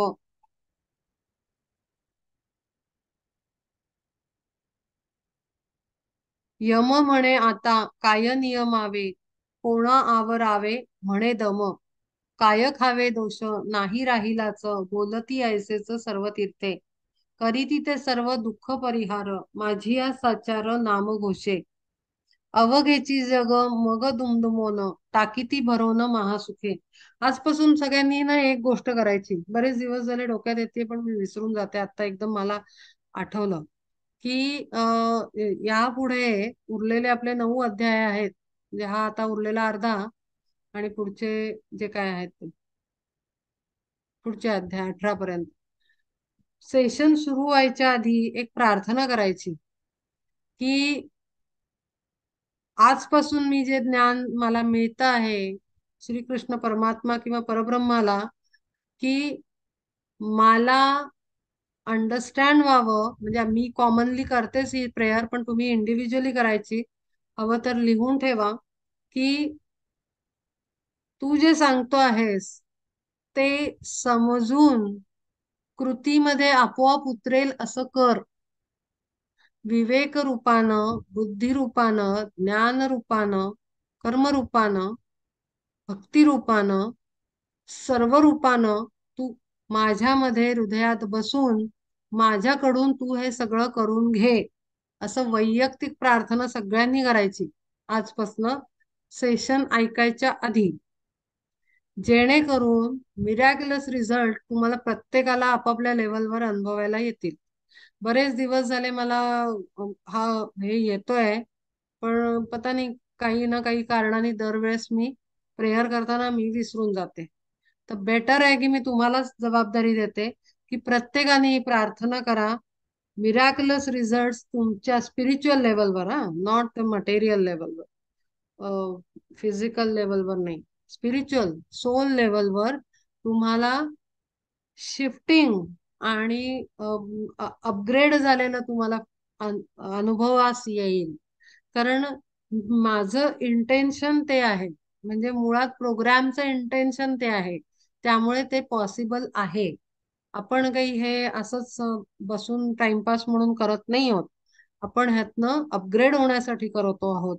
म्हणून माझी स्वतःचीच काय म्हणतो आपण, ते संकल्प हा आहे हे करण्याचा. त्यामुळे 100% इंडिव्हिज्युअली प्रत्येकाला फायदा होईल याचा, कारण संकल्पच आहे अभ्यासाचा हा. तर तुम्ही तुमच्याकडनं दरवेळेस सेशनच्या आधी बसताना ही प्रार्थना करा की मला कळो न कळो माझ्या फिजिकल कॉन्शियसनेसला, नीट ऐका, माझ्या फिजिकल कॉन्शियसनेसला, माझ्या लिमिटेड बुद्धीला, कारण लिमिटेशन्स आहेत आपल्याकडे अजूनही, कारण आपण पूर्ण ज्ञानी नाही आहोत, आपण तेवढे ग्रो नाही झालो, म्हणून तर आपण अभ्यास करतोय. तर माझ्या लिमिटेड माइंडला, थॉटला, स्पीचला, ब्रेनला, फिजिकल बॉडीला किंवा कदाचित सोलला कळो न कळो, पण तुम्ही करून घ्या माझ्याकडनं. माझ्यात ती ॲबिलिटी टाका, मला पोटेन्शियल माझं वाढवा, मला ते करून घ्या, आणि ही जबाबदारी मी तुमच्यावर टाकतो किंवा टाकते, असं परब्रह्माला प्रार्थना करून सेशनला बसा, न विसरता. ते कसं लक्षात ठेवायचं हा सगळ्यांनी आपापली जबाबदारी घ्या. पण प्लीज तुम्ही इथून पुढचे अध्याय सगळे ही प्रार्थना करून बसा. कारण माझी इच्छा आहे की एका सर्टन स्टेजवर सगळे आपापल्या लेवल प्रमाणे शिफ्ट व्हावेत, अशी तळमळीची इच्छा आहे. आणि म्हणून हे एक सांगितलं, तर तेवढं मात्र नोंद करून ठेवा प्रत्येकाने आपापल्या पद्धतीनं, आणि न विसरता ही प्रार्थना करा. यम म्हणे आता काय नियमावे, कोणा आवरावे म्हणे दम, काय खावे दोष नाही राहिलाच, बोलती ऐसेच सर्व तीर्थे, करी तिथे सर्व दुःख परिहार, माझी या साचार नाम घोषे, अवघेची जग मग दुमदुमोन, टाकीती भरोन महासुखे, न होता पहाट देती जे प्रकाश, न देता पियुष वाचविती, नाचरिता योग अष्टांग साधन, कैवल्य दर्शन घडविती. राजा कैवल्य दर्शन म्हणजे परब्रह्माचं दर्शन. योग अष्टांग साधन, योग म्हणजे अष्टांग योग जो सांगितलेला आहे 8 पायऱ्या साधनेच्या पतंजली ऋषींनी, ते कशाचंही हे न करता कैवल्य दर्शन घडतं. राजा रंक ऐसा मानती न भेद, ठेवीती संबंध सारखाच, कैसे सान थोरा सर्वांसी साचार, होती ते माहेर आनंदाचे, गाठी एखादाच वैकुंठाची पेठ, अवघे वैकुंठ केले यांनी, नामघोषाची या गौरवे संपूर्ण विश्वची पावन केले ऐसे, पाहे धनंजया सूर्यासारखीच तेजस्वी तासाच ह्यांचे ठाई, परी सूर्य तोही मावळे हा दोष, अखंड प्रकाश असे यांचा, मासांतरी चंद्र ऐकदा संपूर्ण, हे तो परिपूर्ण निरंतर.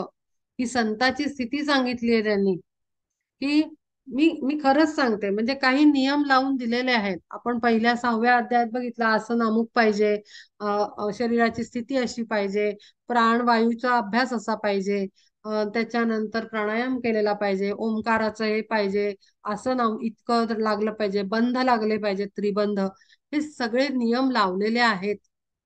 पण बसता ठिकाणी मुक्ती ही सुद्धा कोणीतरी सांगितलेली आहे. त्यामुळे कधीही ना लिमिटेशन मध्ये टाकायचं नाही स्वतःला. मी अमुक केलं तरच तमुक होईल, तमुक केलं तरच ती साधनं, मग आता वयच खराब आहे, मग आता काय वेळच खराब आहे, मग परिस्थितीच खराब आहे. आत्म्याला काही बंधन नाहीये, आत्मा आहे तिथं मुक्त आहे. आणि म्हणून मी आता जी प्रार्थना सांगितली ती मिरॅक्युलस रिझल्ट देईल प्रत्येकाला. कारण आत्म्याने एकदा ठाण मांडलं की काय वाटेल ते घडू शकतं, अक्षरशः काय वाटेल ते. कारण लिमिटलेस एनर्जी आहे, पॉवरफुल एनर्जी आहे सोल ही, डायरेक्ट सन एनर्जी, तिथे छोटा दिवा बिवा नाही आहे. आपण ही डायरेक्ट एनर्जी आहे, परब्रह्म आहोत आपण. फक्त आपल्याला सगुण रूपात साकारलं आहे त्यांनी, त्याचा खेळ येतो, त्याचा पार्ट आहे ते. पण म्हणून आपण काही छोटे होत नाही, ज्या क्षणाला तुमचा आत्मा ठाण मांडेल की नाही मी आहे त्याच्यातच अभ्यासातच मी मुक्ती हे करेन, इथे तेच सांगितलंय त्यांनी की चाहे ते काय म्हणलंय त्यांनी इथे आता वर वाचलं, अष्टांग योगाची साधना केली काय किंवा काय अमुक काय जे काही रूल्स रेग्युलेशन्स प्रोसेसेस असतील ते केल्या नाही केल्या तरी ते कैवल्य दर्शन त्यांना घडतं. आणि हीच आत्म्याची खरी स्थिती आहे आणि म्हणून बांधायचं नाही. स्वतः उगीचच काहीतरी लिमिटेशनच्या बॉर्डर बांधायच्या नाहीत स्वतःला. मी असं केलं तर होईल नाही तर नाही होणार, अजिबात नाही. ते निगेटिव्ह थिंकिंग आहे. त्यामुळे अशी प्रार्थना करा आणि मग ऐका, मिरॅकल घडलंच घडलं. शतावधी जन्म उपसिता माते, एक वेळ येते हातासी जे. ऐसे माझे नाम जयाची या वाचे, पुढे नित्य नाचे प्रेम भरे. तोमी एक वेळ नसे वैकुंठात, नाही सापडत भानुबिंबी. वरी एक वेळ योग्याचेही मन, जाई उल्लंघून पलीकडे. परीज एका माझा अखंड बरवा, करीती पांडवा नामघोष. हरपता मज शोधावे ते तेथेच, तयापाशी साच सापडे मी. माझे गुण गाता कैसे तृप्त झाले, पाहू विसरले देश काळ. नाम संकीर्तनी होऊनी तल्लीन, सुखावले पूर्ण स्वरूपीच. कृष्ण विष्णू हरी गोविंद ही नामे, गरजोनिया प्रेमे वारंवार. नाम संकीर्तना माझारी उदंड, करीती उघड आत्मचर्चा. आत्मचर्चा म्हणजे आत्मस्वरूपाविषयी निरूपण, म्हणजे कोण आहोत आपण, काय आहोत, काय शक्ती आहे, काय स्वरूप आहे. असो हा विस्तार धनुर्धरा ऐक, ह्यापरी कित्येक भक्त माझे. मज निर्गुणाचे गुण गात गात, हिंडती जगात आवडीने. आणिक ते आता ऐक पंडुसुता, स्वभावे दक्षता ठेवी तिजे. पंचप्राण आणि मन हे सांगाती, मार्ग दाखविती जया लागी. यमनियमांचे काटेरी कुंपण, बाहेरी लावून सभोवती. आता मूळ बंधरूपी कोट भला, जयांनी रचिला बळकट. तयावरी मग प्राणायाम रूप, कार्य करती तोफ चढविली. तेणे ऊर्ध्वमुख होता कुंडलिनी, प्रकाश लक्ष्मी निटतीचा. मन पवन बळे 17वीचे तळे, हस्तगत केले एकाएकी. पहा तेथे कैसा प्रत्याहारे मग, पराक्रम चांगत गाजविला. विकार मात्राची लावोनिया वाट, वळविली आत सर्वेंद्रिये. धारणा तुरंगी दाटोनिया तेथ, केली एकत्रित महाभूते. आता मी हे का सांगतेय, जे मी मगाशी सांगितलं एक सिक्रेट आहे, अत्यंत पॉवरफुल आणि मिरॅक्युलस रिझल्ट देणार, पण अत्यंत सोपं. आता हे सगळी जेवढं आत्ता इथे एवढं जे वर्णन आहे पंचप्राणापासून सगळं खालचं, ते 6व्या अध्यायात वर्णन केलेलं आहे. आपण जर या एकेकाला लावायला लागलो ना, तर ते म्हणजे हातातल्या रेतीसारखं आहे. एक हातात येतं तर दुसरं सुटतं, दुसरं आलं तर तिसरं सुटतं. पण परमात्म्याच्या कृपेने माझ्या तोंडून जे जातंय ते आपण डायरेक्ट हात घालतोय आत्म्याला आणि त्याला शांत करायचा आणि त्याला गवसणी घालायचा प्रयत्न आपला चालू आहे. त्यामुळे ज्या क्षणाला आपण आत्म्याच्या भूमिकेत जातो ना आणि आत्मा म्हणून आपण ऐकतो, बोलतो आणि जगतो, तेव्हा हे सगळं बंध म्हणा, प्राणायाम म्हणा, कुंडलिनी शक्तीचं जागृती म्हणा किंवा चक्रांची स्थिती म्हणा, प्युरिफिकेशन म्हणा, जे काही आहे ना ते आपोआप सेटिंग होतं आतमधनं. हे मी बेकार मध्ये नाही सांगत आहे आणि हवेत असंच नाही सांगत आहे, मी खरंच सांगतेय. हे ते सगळं आपोआप आपली प्लेसवर येतं. कारण हे सगळं करून ज्याला गाठायचंय आपण डायरेक्ट त्यालाच भेटतोय. म्हणजे आपण जातो ना एखादं काम करायचंय, आपण म्हणतो काय काम आहे, तर ते सांगतील की अहो असं असं करायचंय. मग आपण म्हणू कुठे तुम्ही जाता का, कचेरीत जाणार, तिथे ऍप्लिकेशन टाकणार. थांबा जरा, मी वर जो बसलाय ना त्याचीच भेट करून देतो, तुमचं डायरेक्ट काम होईल.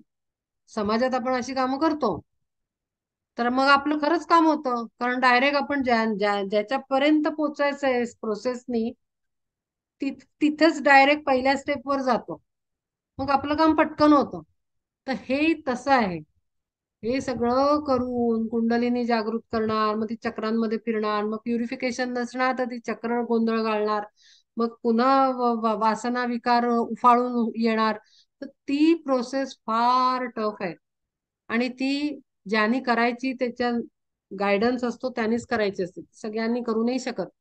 तर बेटर आहे की आपण आत्मस्थितीतच पाय टाकायचा पहिला, तो टाकण्याचाच अभ्यास सुरू करायचा, जेणेकरून ही आपोआप आपल्या आपल्या जागी स्थिर होतात. हे जे जेवढ्या स्टेप्स सांगितल्यात, प्राणायाम आपोआप अंतर्गत सुरू होतो. मागे मी वर्णन केलेलं आहे की बाह्य प्राणायाम चालू असतो, पण जेव्हा कुंडलिनी जागृत होते तेव्हा आतून प्राणायाम सुरू होतो. प्राणायाम म्हणजे श्वासाचं घेणं आणि सोडणं, हे आतून स्टार्ट होतं. बाहेरून नाकाखाली हात धरला तर श्वास लागत नाही. सूक्ष्म प्राणायाम म्हणतात त्याला. तो आपोआप सुरू होतो कुंडलिनी जागृत झाल्यावर, आणि बऱ्याच गोष्टी व्हायला लागतात. पण हे सगळं आत्म्याच्या स्थितीला जाण्यासाठीचा मार्ग आहे. आणि म्हणून आपण प्रार्थना करून आत्म्याकडेच पोचलात, जास्त करून प्रयत्न ठेवलात, इच्छा ठेवली, तयारी ठेवली, तर ह्या गोष्टी प्रोसेसेस कमी होतील. आणि हेच सिक्रेट अष्टावक्र गीतेत सांगितलेलं आहे त्यांनी. अष्टावक्र गीतामध्ये काय सांगितलं, अष्टावक्रांनी कसं काय त्याला विदेह स्वरूपात नेलं जनकाला 1 मिनिटामध्ये. ते म्हणले 1 मिनिटात मुक्ती देतो मी तुला. मिळाली ना, ती काही मजेची बात नाही केली त्यांनी, खरोखरी दिली. तर ती इंटेन्स टीचिंग त्याला म्हणतात, डायरेक्ट आत्म्याच्या भूमिकेमध्ये जाणं. आणि तेच सांगण्याची उत्स्फूर्त हे इथे होतीये की तसा अभ्यास सुरू करा आणि तशी प्रार्थना करा बसताना सेशनला. तव जय झाला ऐसे पुकारित, ध्यानाची नौबत झडू लागे. तन्मयावस्थेचे एकछत्र कैसे, तिये वेळी दिसे झळाळत. समाधी श्रियेचे स्वानुभूतीमय, अखंड जे होय राज्य सुख. पट्टाभिषेक तो सुखाचा त्या भला, तया लागी झाला सामरस्ये. अर्जुन गहन माझे हे भजन, आणिक सांगन ऐक आता. वस्त्रा माझी दोन्ही पालवांपर्यंत, ऐसे ओतप्रोत एक तंतू. तैसा चराचरी मीच असे एक, ऐसेची व्यापक ज्ञान ज्यांचे. ब्रह्मयापासून कीटकापर्यंत, जाणोनी समस्त रूप माझे. मग सानथोर ऐसा भेदभाव, सजीव निर्जीव नेणोनिया. देखिल्या वस्तुसी मीच ती म्हणून, उजू लोटांगण घाली तिथे. आपुले महत्व तरी विसरोन, पुढील नेणोन योग्यायोग्य.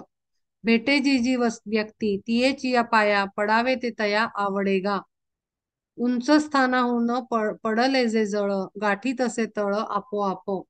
हा मोठा श्लोक आहे का? हो. करायचंय का कंटिन्यू, का पुढच्या वेळेला घ्यायचा? 5 वाजून गेले, माझं लक्ष नव्हतं.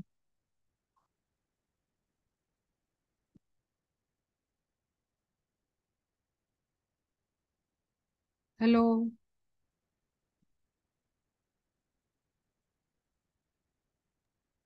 40 घे. हा, कंटिन्यू करायचंय का पूर्ण? हा. पुढच्या वेळेस घे. हा, तेच वेळ खूप झाली कारण. सेशन आहे ना. हो हो, मी थांबवते इथे. मी ते हम्म. कितवा आहे हा श्लोक?